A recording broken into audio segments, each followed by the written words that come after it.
বাসন্তী পুজোই কেন প্রকৃত দুর্গাপুজো? একই রকমের ঢাকের বাদ্যি, একই রকমের আবহ, একই রকমের আনন্দ। ষষ্ঠীতে আবাহন, তারপর সপ্তমী, অষ্টমী, নবমী এবং দশমীতে দেবীর বিসর্জন। তবে আশ্বিনের মাঝামাঝি সময় নয়, ভরা চৈত্র মাসেই নতুন রূপে সেজে ওঠেন মা দুর্গা। শরৎকালে দেবী দুর্গার অকাল বোধন শুরু হওয়ার আগে বাসন্তী পুজোই ছিল বাঙালির আদি দুর্গাপুজো। বসন্তকালে হয় বলে এই পুজোর নাম বাসন্তী পুজো। পুরাণ অনুযায়ী শ্রীরামচন্দ্র রাবণের বিরুদ্ধে যুদ্ধে নামার আগে দেবী দুর্গার যে আরাধনা করেছিলেন সেই সময় ছিল আশ্বিন মাস, অর্থাৎ আদি দুর্গাপুজো। সময়কাল ধরে বিবেচনা করলে অকাল তো বটেই। বছরে আসে 4টি নবরাত্রি, তার মধ্যে 2টো নবরাত্রি পালন করা হয় গোটা দেশে, যার মধ্যে একটি হলো শরৎ নবরাত্রি আর অন্যটি হলো বসন্ত নবরাত্রি। বসন্ত নবরাত্রি মেনেই পালন করা হয় বাসন্তী পুজো। শরতের দুর্গাপুজোর মতো বাসন্তী পুজোতেও আরাধনা করা হয় দেবী দুর্গার। একটা সময় আদি দুর্গাপুজো উপলক্ষে সরকারি ছুটিও থাকতো বহাল, এখন সেসব অতীত। বর্তমানে বাসন্তী পুজো বনেদি বাড়িতেই সীমাবদ্ধ রয়েছে। পুরাণে রয়েছে, সমাধি নামক বৈশ্যের সঙ্গে মিলে চন্দ্রবংশীয় রাজা সুরত বসন্তকালে চৈত্র মাসের শুক্লপক্ষে ঋষি মেধসের আশ্রমে প্রথমবার দুর্গাপুজো করেছিলেন।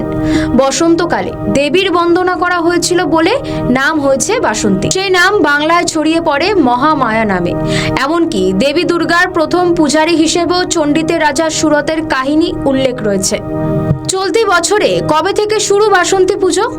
চলতি বছরে চৈত্র নবরাত্রি শুরু হবে 19শে মার্চ সকাল 6:52 থেকে। 20 মার্চ ভোর 4:51 পর্যন্ত চলবে শুক্ল প্রতিপদ তিথি। তাই 19শে মার্চই হবে চৈত্র নবরাত্রির প্রথম দিন। নবরাত্রি চলবে 27শে মার্চ পর্যন্ত। চৈত্র নবরাত্রিতে ঘট স্থাপনের সময় থাকবে 19শে মার্চ সকাল 6:52 থেকে সকাল 7:43 পর্যন্ত। বাসন্তী পুজোর মহাষষ্ঠী পড়েছে 24শে মার্চ, অর্থাৎ মঙ্গলবার। এদিন দেবীকে আমন্ত্রণ জানানো হয়। ষষ্ঠী তিথি শুরু হবে 23শে মার্চ রাত্রি 9:37 এবং শেষ হবে 24শে মার্চ সন্ধ্যা 7:13। মহাসপ্তমীতে হবে নবপত্রিকা স্নান। মহা অষ্টমী পড়েছে 26শে মার্চ, অর্থাৎ বৃহস্পতিবার। এদিনই পুজোর অন্যতম প্রধান আকর্ষণ সন্ধি পুজো। সন্ধি পুজোর মহেন্দ্রক্ষণ থাকবে 26শে মার্চ দুপুর 2:06 থেকে দুপুর 2:54 পর্যন্ত।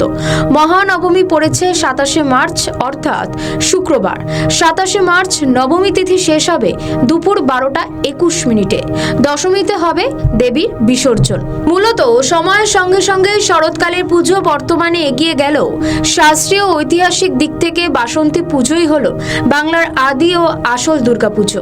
আমাদের ভিডিও ভালো লাগলে লাইক ও শেয়ার করুন, কমেন্ট সেকশনে আপনাদের মতামত জানান। আরও ভিডিও পেতে আমাদের চ্যানেলটিকে সাবস্ক্রাইব করুন এবং প্রতি মুহূর্তে খবরের আপডেট পেতে প্রেস করুন বেল আইকন।